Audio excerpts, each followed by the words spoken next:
বিচারক মণ্ডলী ও আমার পাশে উপস্থিত রয়েছেন জামিয়ার আসাদিয়া কেরাম এবং আরো উপস্থিত রয়েছেন বাংলার দূরদূরান্ত থেকে এক ঝাঁক এলেম বিভাষিত ছাত্র ভাইরা, সকলকে আমার পক্ষ থেকে জানাচ্ছি আন্তরিক শুভেচ্ছা ও মোবারকবাদ।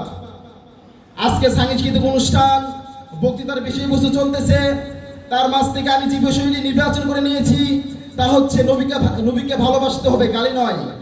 নবীকে দিতে হবে ভালোবাসা, গালি নয়। এই বিষয়ে আমি আপনাদের সামনে কিঞ্চিত পরিমাণে আলোচনা করার প্রয়াস চালাবো ইনশাআল্লাহ।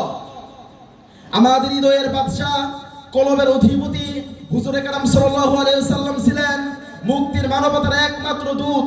তিনি পৃথিবীকে শান্তির কথা শুনিয়েছেন ও শান্তি দূরকরণে কার্যকারী ভূমিকা পালন করেছেন, যার কারণে এই পৃথিবী শান্তির কথা শুনিয়েছে এবং অনেক কিছু ভালোভাবে তারা পেয়েছে। তিনি শুধু মুসলমানদেরকে নিয়ে ভাবেননি, তিনি শুধু সৃষ্টিজীবকে নিয়ে ভাবেননি, তিনি ভেবেছেন সকল কিছু নিয়েই, যার কারণে তার আদর্শ দেখে মুগ্ধ হয়েছিল হিন্দু খ্রিস্টান সহ মুসলমান সহ আরো যত ধর্মের মানুষ আছে, যত রঙের, যত মতের, যত পথের, সকলেই তার প্রেমে পাগল হয়ে গিয়েছিল। কারণ তার আদর্শ এত সুন্দর ছিল, তার মাধুর্য এত সুন্দর ছিল, যার কারণে পাগল হয়ে গিয়েছিল পুরো আরববাসী। শুধু তাই নয়, তার এত সৌন্দর্য দেখে এই পৃথিবীর মধ্যে ঐতিহ্যহাসী লিখিত যে ইশকে হাট, তার 100 লিখিত বইয়ের মধ্যে সর্বপ্রথম যার স্থান দিয়েছেন সে হচ্ছেন আমাদের নবী হযরত মুহাম্মদ সাল্লাল্লাহু আলাইহি সাল্লাম। কথা বলেন ঠিক কি না?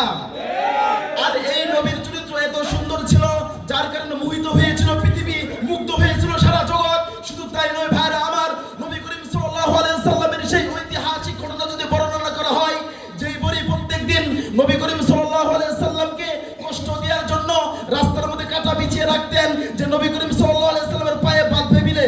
এই জন্য একদিন বুড়ি অসুস্থ হয়ে পড়েছিলেন, যার কারণে রাস্তায় কাটা দিতে পারে নাই। আর রাসূল করিম সাল্লাল্লাহু আলাইহি সাল্লাম রাস্তা দিয়ে যাইতেছিলেন, ওই সময় রাসূল করিম সাল্লাল্লাহু আলাইহি সাল্লাম দেখতে পাইলেন রাস্তায় কোনো কাটা নাই, হয়তো বুড়ি অসুস্থ হয়ে পড়েছিল। এরকম করে নবী করিম সাল্লাল্লাহু আলাইহি সাল্লাম দেখার জন্য যে সময় তার বাসায় গেলেন, যাওয়ার পরে সেই বুড়ি আশ্চর্য হয়ে গেলেন যে এরকম মানুষ কখনো মিথ্যা নবীর দাবিদার হতে পারে না। ওখান থেকে নবী করিম সাল্লাল্লাহু আলাইহি সাল্লামের রাস্তায় আর কাটা দেয় না। তখন সে শুধু নবী করিম সাল্লাল্লাহু আলাইহি সাল্লামকে ভালোবাসে এবং মহব্বত করে। তার সাথে ইহুদি খ্রিস্টানরা হাজার হাজার মুসলমান হয়ে গিয়েছে। শুধু তাই নয়, নবী করিম সাল্লাল্লাহু আলাইহি সাল্লামের এরকম অলৌকিক ঘটনা দেখে সেই আরব দেশের মধ্যে যে সময় তোলা আল বাদরু আলাইনা এই সূর্য উঠে গিয়েছিল, সেই সময় মানুষরা নবী করিম সাল্লাল্লাহু আলাইহি সাল্লামকে চিনতে পারে নাই। সেই সময় মানুষ যদি নবী করিম সাল্লাল্লাহু আলাইহি সাল্লামকে চিনতো, তাদের সারা জগৎ, তাদের সারা জীবন নবী করিম সাল্লাল্লাহু আলাইহি সাল্লামের পায়ের তলে সমর্থ করে দিয়ে হলো তারা সফলতা অর্জন করতে পারতো। কথা বলেন ঠিক কিনা? যার ফলে পরবর্তীতে তাই দেখা গিয়েছে, তারা নবী করিম সাল্লাল্লাহু আলাইহি সাল্লামের আদর্শকে আঁকড়ে ধরে সেই আরবের মতো কঠিন এলাকাটাও একসময় আদর্শে পরিণত হয়ে গিয়েছিল। যার ফলে সেই মক্কার মধ্যে, মদিনার মধ্যে মানুষ হাজারো কোটি টাকা খরচ করে সেখানে হজ করতে যায়। কথা বলেন ঠিক কিনা? একমাত্র কারণ হলো সেখানে আল্লাহর ঘর অবস্থিত, নবী করিম সাল্লাল্লাহু আলাইহি সাল্লামের বরকত এবং আল্লাহ পাকের উপর আলাদা অশেষ মেহেরবানিতে সেখানে সেই মানুষরা লক্ষ লক্ষ টাকা হজ করে যায়।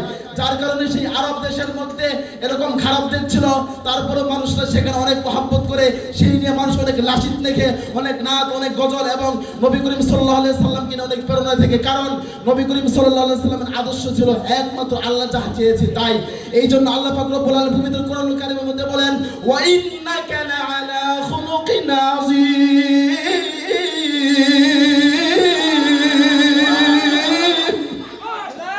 নিশ্চয়ই আপনি উত্তম চরিত্রের অধিকারী। আর নবী করিম সাল্লাল্লাহু আলাইহি সাল্লাম নিজেই বলেন, ইন্নামা বুইসতু লিউতাম্মিমা মাকারিমাল আখলাক। আমি পৃথিবীর মধ্যে এই জন্য আসছি সকল ভালো কাজগুলোকে আমি সম্পূর্ণ দেওয়ার জন্য এবং সেগুলোকে আমি সম্পূর্ণ করার জন্য। কথা বলে ঠিক কিনা? এই কথা বলে আমার সংক্ষিপ্ত আলোচনা শেষ করতে ভাই সময় নাই।